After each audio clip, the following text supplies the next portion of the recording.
दोस्तों, मैं हूँ विनोद कुमार। आप देख रहे हैं चैनल क्राइम स्टोरी 1। आप सभी को मेरा प्यार भरा नमस्कार। आज के वीडियो में मैं आपको बताऊंगा यूपी के कानपुर निवासी एकता गुप्ता की मर्डर मिस्ट्री। यूपी के कानपुर में एकता गुप्ता अपने पति और 2 बच्चों के साथ रहती थी। उसके परिवार में सब कुछ अच्छा चल रहा था। हंसता खेलता परिवार था, न कोई अनबन न कोई तकरार थी। वह जिम जाती थी। घटना वाले दिन भी वो जिम गई थी, लेकिन जिम से घर लौटकर नहीं आई।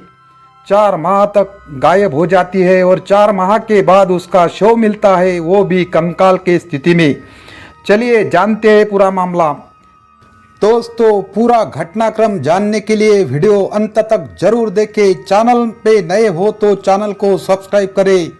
हमारी मेहनत को सफल बनाने के लिए वीडियो को लाइक करें और आप कहां से हो कमेंट करके जरूर बताएं। यूपी के कानपुर में एक सनसनीखेज मामला सामने आया। इस मामले से पूरा देश दहल गया।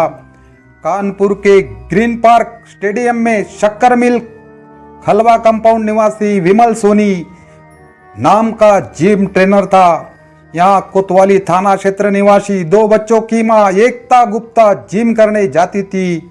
जिम में ही विमल और महिला में बातचीत शुरू हुई थी। करीब 4 माह पहले 24 जून 2024 को जिम से बाहर आते वक्त अचानक महिला गायब हो गई थी। कानपुर में कारोबार करने वाले उसके पति राहुल गुप्ता ने पुलिस में महिला का अपहरण और गुमशुदगी को लेकर एफआईआर दर्ज कराई थी। इस मामले में कोतवाली पुलिस की ओर से जांच जारी थी। हालांकि 4 माह तक पुलिस को आरोपी नहीं मिला था। जब शनिवार को आरोपी पकड़ा गया तो उसने महिला की हत्या को लेकर पूछताछ में कई अहम खुलासे किए। कहा कि 24 जून को जब एकता जिम से बाहर निकली थी तो उसने एकता को कार में बैठा लिया था। आरोपी के मुताबिक जैसे ही उसने एकता को बताया कि उसका तिलक हो गया तो एकता उससे भिड़ गई। दोनों में काफी देर तक हॉट टॉक हुई, गर्मा गर्मी हुई और उसके बाद आरोपी विमल ने एकता के गले पर एक मुक्का मारा, जिससे एकता की कार में मौत हो गई थी। फिर आरोपी ने कुछ घंटों बाद एकता के शव को डीएम कंपाउंड के पास ही ले जाकर दफना दिया था। मामले को लेकर पुलिस ने कहा कि आरोपी ने जब बताया महिला के शव को डीएम कंपाउंड के पास ही गाड़ दिया था तो सबसे पहले यहां आकर शव को बरामद किया, जबकि आरोपी महिला की हत्या करने के बाद न तो व्हाट्सएप यूज कर रहा था न ही फोन। आरोपी ने कई दिनों तक पंजाब में एक होटल में नौकरी भी की। वारदात को 24 जून 2024 को अंजाम दिया गया। मृतका आरोपी विमल के जिम में ट्रेनिंग के लिए जाती थी। कुछ निजी कारणों से घटना वाले दिन 20 दिन गैप के बाद जिम गई थी, लेकिन पीड़िता विमल का तिलक होने से नाराज थी। पुलिस सूत्रों से खबर है कि मृतका और विमल के बीच अफेयर था। घटना के संबंध में पुलिस ने बताया कि अभी तक मिले सबूतों से पता चलता है कि पीड़िता कथित तौर पर आरोपी की शादी तय होने से परेशान थी, नाराज थी। विमल सोनी की शादी को लेकर वह गुस्सा हो गई। इस बात को लेकर दोनों में विवाद हुआ।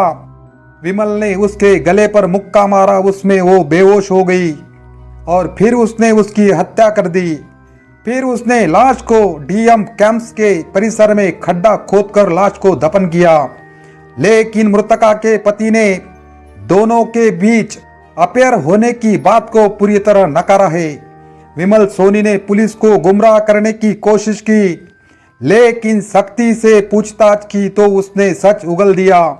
पुलिस सूत्रों ने बताया कि मृतक की पहचान कानपुर के सिविल लाइंस निवासी राहुल गुप्ता की पत्नी एकता गुप्ता के रूप में हुई। वह गत 24 जून 2024 से लापता थी। उसके पति राहुल गुप्ता ने पत्नी के लापता होने की शिकायत दर्ज कराई थी और उसके जिम ट्रेनर विमल सोनी पर शक जताया था। पुलिस को दी शिकायत में राहुल ने बताया था कि उसकी पत्नी एकता ग्रीन पार्क में जिम में जाती थी, लेकिन 24 जून 2024 को वह वापस नहीं आई। उसने जिम जाकर पता किया तो कोई सुराग नहीं मिला। राहुल ने शक जताया कि विमल सोनी ने एकता की हत्या कर दी है। शक के आधार पर पुलिस ने विमल सोनी की तलाश शुरू की। 4 महीने चली जांच के बाद विमल सोनी पुलिस के हाथ लगा और उसने पूछताछ में एकता की हत्या की बात कबूल की। उसकी निशानदेही पर एकता का शव बरामद किया गया, लेकिन वह कंकाल बन चुका था। शव को पोस्टमार्टम के लिए भेज दिया है। पुलिस सूत्रों ने बताया राहुल गुप्ता का शक तब यकीन में बदल गया जब शिकायत मिलने के अगले दिन एकता की तलाश करते समय विमल की कार लावारिश हालत में मिली। कार में कुछ सामान मिला। इसके बाद पुलिस ने उसकी और एकता की तलाश शुरू कर दी। शनिवार को मुखबिर के सुराग पर विमल हाथ लगा और उसने बताया कि वो एकता को जानता था। उसकी एकता के साथ किसी बात पर बहस हो गई थी। गर्मा गर्मी में उसने एकता को थप्पड़ मारा तो वह गिर गई। सिर में चोट लगने से उसकी मौत हो गई तो वह डर गया, इसलिए उसने लाश को दफना दिया। पुलिस सूत्रों की माने तो आरोपी विमल सोनी ने बताया कि उसे ऐसा करने का आइडिया दृश्यम फिल्म देखकर आया था। महिला की हत्या करने के बाद जब आरोपी ने शव को ठिकाने लगाने के बारे में सोचा तो उसे दृश्यम मूवी की याद आई, जहां पर अजय देवगन शव को निर्माणाधीन पुलिस थाने के अंदर ही गाड़ देता है। आरोपी का डीएम कंपाउंड में कई सालों से आना जाना था तो उसने भी एकता की बॉडी को वही दफन करने की तरकीब बनाई ताकि किसी को ये विश्वास ही ना हो कि भला डीएम आवास में कोई हत्या करके बॉडी को छिपा सकता है। दृश्यम फिल्म में शव आखिर तक नहीं मिलता और इस घटना में शव मिला और आरोपी भी मिला। जबकि आरोपी महिला की हत्या करने के बाद न तो व्हाट्सएप यूज करता था न ही फोन यूज करता था। आरोपी ने कई दिनों तक पंजाब में एक होटल में नौकरी भी की। जब आरोपी अरेस्ट हुआ तो उसने पुलिस को घंटों तक उलझाया। कभी कहा कि शव गंगा में फेंका था, वहां भी पुलिस की टीमें पहुंची। कभी कहा शव को जाजमहू के पास टीले पर गाड़ दिया, वहां भी सर्च ऑपरेशन चला, लेकिन कुछ नहीं मिला। पुलिस ने जब कड़ाई से पूछताछ की तब उसने बताया कि शव डीएम कैंप्स के परिसर में गाड़ा है। अब पुलिस कई बिंदुओं पर आरोपी से इंस्ट्रोगेशन करेगी।